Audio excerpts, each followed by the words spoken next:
राधे राधे दोस्तों। आज हम मकर संक्रांति का महत्व, इतिहास और कहानी जानेंगे।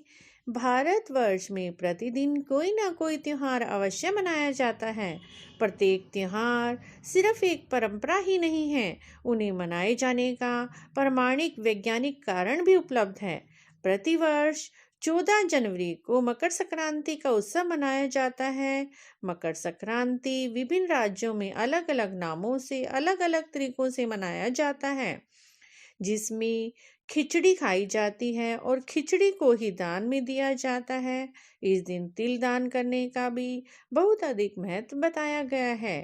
पो माह के जब सूर्य देव धनु राशि को छोड़कर मकर राशि में प्रवेश करते हैं, तब हिंदू धर्म में यह पर्व मकर संक्रांति के रूप में मनाया जाता है। मकर संक्रांति के दिन सूर्य अपनी उत्तरायणी गति आरंभ करते हैं, इसीलिए इसे उत्तरायणी पर्व भी कहा जाता है। भगवान शनिदेव मकर राशि के स्वामी हैं और इस दिन सूर्य मकर राशि में प्रवेश करते हैं। इस दिन जप, तप, ध्यान और धार्मिक क्रियाकलापों का अधिक महत्व माना गया है। इस दिन से पहले सूर्य पृथ्वी के दक्षिणी गोलार्ध पर सीधी किरणें डालते हैं, जिनके कारण उत्तरी गोलार्ध पर रात्रि बड़ी और दिन छोटा होता है। इसी वजह से ठंड का मौसम भी रहता है।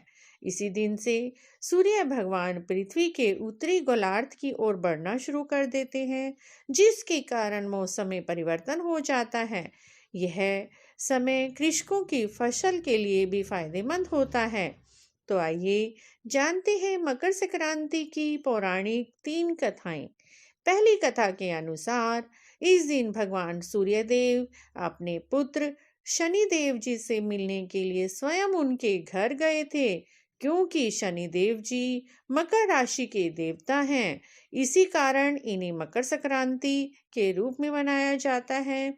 इस दिन भगवान शनिदेव ने अपने पिता सूर्य देव को तिल अर्पण किए थे। इसी दिन से तिल का महत्व भी बहुत अधिक होता है। तिल मिले जल में स्नान करें, तिल ही खाएं और तिल दान में भी दिए जाते हैं। दूसरी कथा के अनुसार महाभारत युद्ध के महान योद्धा और कौरवों की सेना के सेनापति गंगापुत्र भीष्म पितामह को इच्छा मृत्यु का वरदान प्राप्त था। अर्जुन के बाण लगने के बाद उन्होंने इस दिन की महत्ता को जानते हुए अपनी मृत्यु के लिए उत्तरायण का ही दिन निर्धारित किया। भीष्म जी जानते थे, जब सूर्य देव दक्षिणायन होते हैं तो व्यक्ति को मोक्ष प्राप्त नहीं होता और उन्हें मृत्यु लोक में पुनः जन्म लेना पड़ता है। महाभारत युद्ध के बाद जब सूर्य उत्तरायण हुए, तभी भीष्म पितामह ने अपने प्राणों का त्याग किया।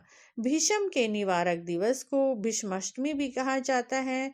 इसी उपलक्ष्य में मकर संक्रांति का त्योहार भी मनाया जाता है। तीसरी कथा इस प्रकार है। एक धार्मिक मान्यता के अनुसार मकर संक्रांति के दिन ही माता गंगा स्वर्ग से अवतरित होकर राजा भगीरथ के पीछे पीछे कपिल मुनि के आश्रम में पहुंची थी और गंगा सागर तक पहुंची थी। इसी दिन भगीरथ के द्वारा अपने पितरों का उद्धार गंगा जी से किया गया था। धरती पर गंगा जी अवतरित होने के बाद भगीरथ ने गंगा के पावन जल से अपने पूर्वजों का तर्पण किया था। इसी दिन पर गंगा सागर पर नदी के किनारे भव्य मेले का आयोजन किया जाता है। बहुत से श्रद्धालु इस दिन गंगा सागर में स्नान कर इस पूजा विधि करते हैं, कथा करते हैं और सभी पुण्यों को प्राप्त करते हैं। तीसरी कथा के अनुसार इस दिन माता यशोदा ने संतान प्राप्ति के लिए अर्थात श्री कृष्ण जी की प्राप्ति के लिए व्रत रखा था। इस दिन महिलाएं तिल, गुड़ आदि दूसरी महिलाओं को बांटती हैं। ऐसा माना जाता है तिल की उत्पत्ति भगवान विष्णु जी से हुई थी, इसीलिए इसका प्रयोग पापों से मुक्ति कराता है। तिल के उपयोग से शरीर निरोगी रहता है और शरीर में गर्मी का संचार रहता है। इस दिन तिल का खास तौर पर महत्व बताया गया है। इस प्रकार मित्रों, मकर संक्रांति की यह 3 कथाएं हमने आपके साथ शेयर की। अगर आपको यह कथाएं अच्छी लगी हैं तो प्लीज़ स्टोरी को शेयर करें, चैनल को सब्सक्राइब करें। राधे राधे।